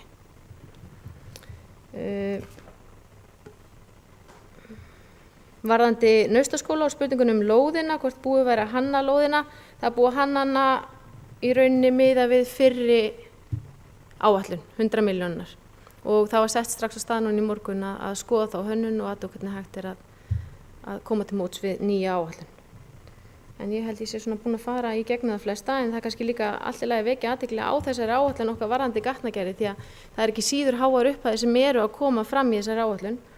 Og það var starfsmönnum að falið það í morgun meðal annars að útbúa 10 ára áætlun í endurbyggingu og viðhaldi gatna sem þá lifandi skjal sem við gætum fylgst með og mikilvægt að vera meðvituð En kannski svona eitt til upplýsinga áður en ég vík hérna úr ræðupúlti. Það að við erum í rauninni að fara núna í að skipta lýsingu. Það verið að breyta lýsingu í bænum vegna að breyta reglugerðina, en við erum núna með 14 staurur sem þarf að eyða fyrir 2019 út af kvikasilfri. Og þessi endurhönnun byggir á ljósavistarskipulaginu þar sem við erum að breyta lýsingun okkar í LED-lýsingu og það gert ráð fyrir töluverðum fjárhæðum í það núna á næsta ári. En meira var það ekki í bili. Takk.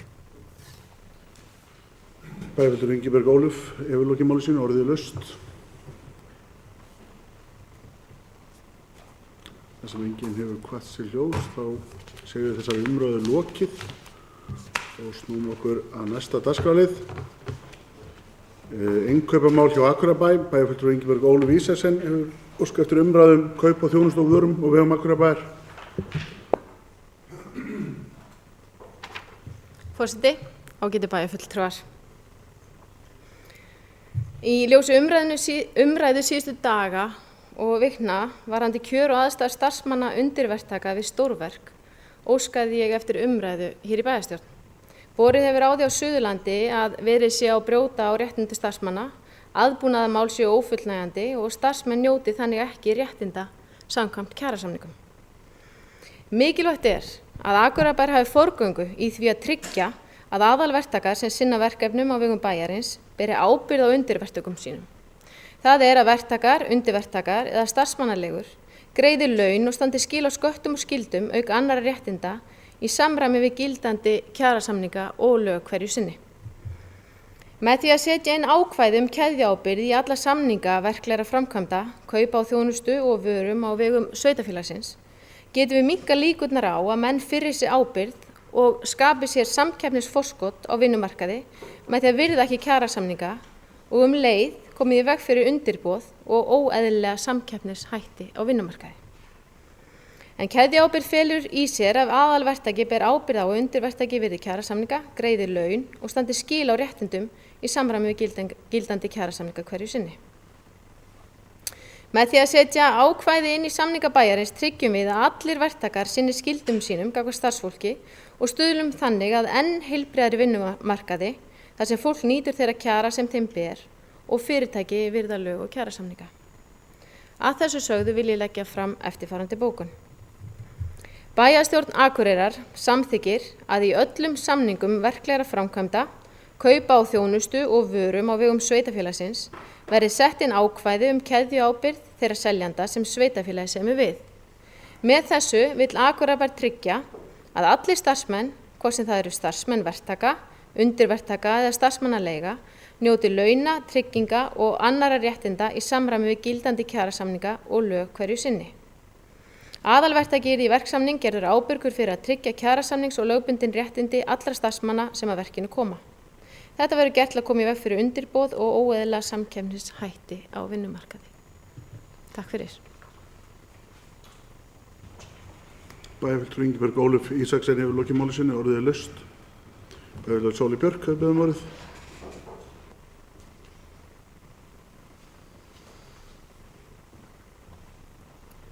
Forseti ágætu bæjarfulltrúar, ég er svo sem ekkert við þetta bæta, mér fannst ég bara verða að koma hérna upp til þess að fagna. Mér finnst þetta bara mjög ánægð með þessa tillögu, þetta skiptir gríðarlega miklu máli að bæjarfélög eins og okkar séu í fararbroddi að berjast fyrir réttindum launafólks og bara mannréttindum almennt, þannig að ég bara vil þakka bæjarfulltrúa Ingibergu fyrir að vera þetta mál upp. Takk. Bæjarfulltrúi Sóli Björk hefur lokið máli sinni, næst tekur til máls bæjarfulltrúi Sigríður Huld. Forseti ágætu bæjarfulltrúar, ég er eiginlega í sömu erindagjörðum og bæjarfulltrúi Sóley að ég fagna þessu mjög að þessi bókun komi hérna fram og styð hana heils hugar því að það á hvergi að líðast mansal á Íslandi. Takk. Og hvergi heiminum í rauninni. Takk. Bæjarfulltrúi Sigríður Huld hefur lokið máli sinni, orðið laust.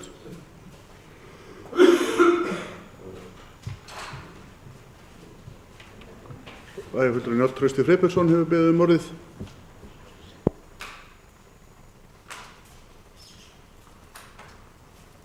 Forseti ágætu bæjarfulltrúar, ég bara fagna bókuninni sem bæjarfulltrúi Ingiberg kemur fram með. Ég veit ekki til þess að önnur sveitarfélög hafi komið fram með slíka bókun og því ber að fagna og ég held að þetta sé bara til eftirbreytni fyrir önnur sveitarfélög að taka það og hinn opinbera að gera. Takk. Bæjarfulltrúi Njáll Trausti Freybjörnsson hefur lokið máli sínu, orðið laust. Það sem að aðrir hafa ekki hvatt sér hljós, þá göngum við til atkvæðagreiðslu þess að geta samþykkt þessa bókun, framlagða bókun, við sem skefum merki. Hún er samþykkt samhljóða með 11 atkvæðum. Þá er það 6. dagskrárliður bæjarstjórn Akureyrar breytingar í nefndum. Bæjarfulltrúi Logi Már Einarsson ber upp erindi. Gjörðu svo vel. Já.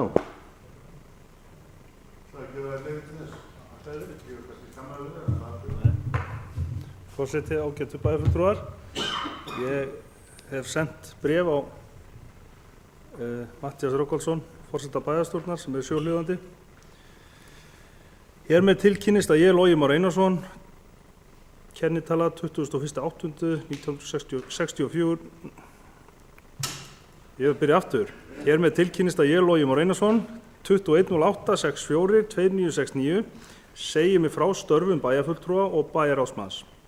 Ég hef lotið kjör til Alþingis og verð því miður í vinnu fjarri heimabyggð auk þess sem ég tel að þessi störf séu illsamræmanleg. Með vinsemd og þakklæti, Logi Már Einarsson. Svo langar mig að segja bara nokkur orð að lokum.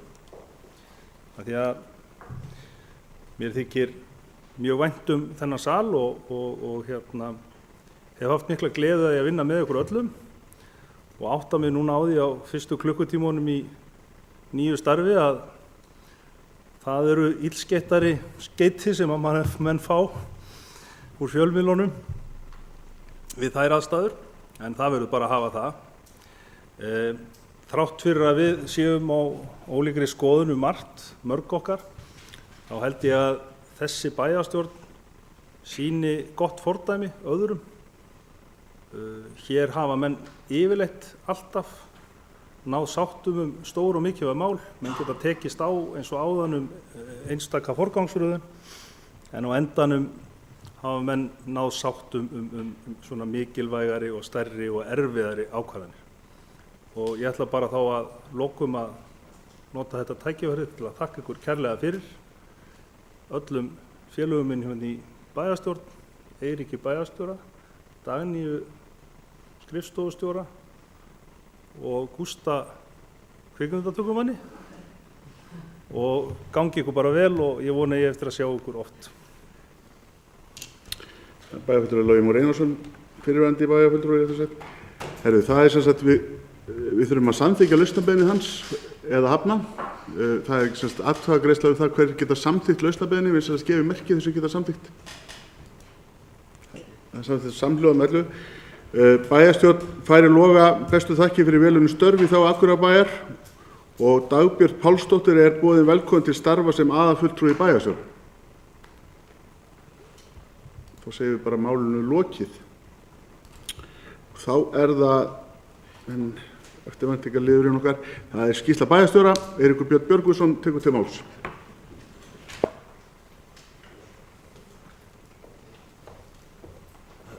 Forseti, ágætu bæjarfulltrúar. Ég skal ekki valda forseta vonbrigðum með skýrslu bæjarstjóra. Þetta eru 3 atriði sem ég ætla að nefna. Fyrsta lagi þá var hér haldið mjög merkilegur fundur vinabæja sveitarfélagsins loftslagsmál sem að fulltrúar í umhverfisnefnd sátu og fulltrúar framkvæmdadeildar og mér var boðið að sitja kynningar sem voru frá þessum vinabæjum og bara lýsa því hér að við erum síst eftirbátar annarra vinabæja okkar í þessum málum og eftir í teki hvað við erum að gera varðandi þetta verkefni okkar með kolefnishlutlaust sveitarfélag. Síðan að mestur hluti vinnunar í öðru lagi, mestur hluti vinnunar hjá mér núna síðustu vikur hefur farið í innleiðingarferli varðandi breytingarnar á stjórnsýslunni og það er mikil vinna og vandasum og ég hef notið stuðnings frá bæjarfulltrúa Sóleyju og bæjarfulltrúa Matthíasi í þessari vinnu og þessari vinnu hvergi nær lokið en bara svona til upplýsinga þá gengur þetta bara ágætlega og við treystum því að þetta gangi nú allt saman eftir eins og við höfum vonast eftir.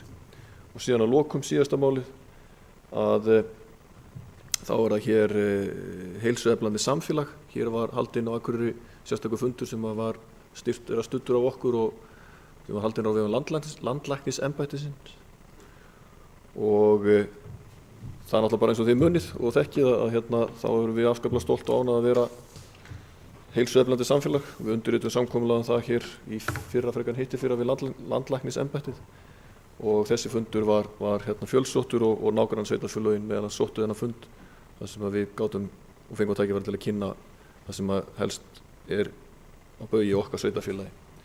En ég ætla bara að láta þessu lokið. Takk fyrir. Bæjarstjóri Eiríkur Björn Björgvinsson hefur lokið máli sínu. Í lokin vil ég vekja athygli á eftirtöldum fundargerðum. Afgreiðslufundur skipulagsstjóra 20. til 27. október, bæjarráð 20. til 27. október, framkvæmdaráð 24. október, íþróttaráð 17. október, samfélags- og mannréttindaráð 18. október, skipulagsnefnd 27. október, skólanefnd 17. október, stjórn fasteigna Akureyrarbæjar 24. október, velferðarráð 19. október. Hægt að nálgast fundargerðir á heimasíðu bæjarins og þá segjum við dagskrá tæmd og fundi slitið klukkan 17:28.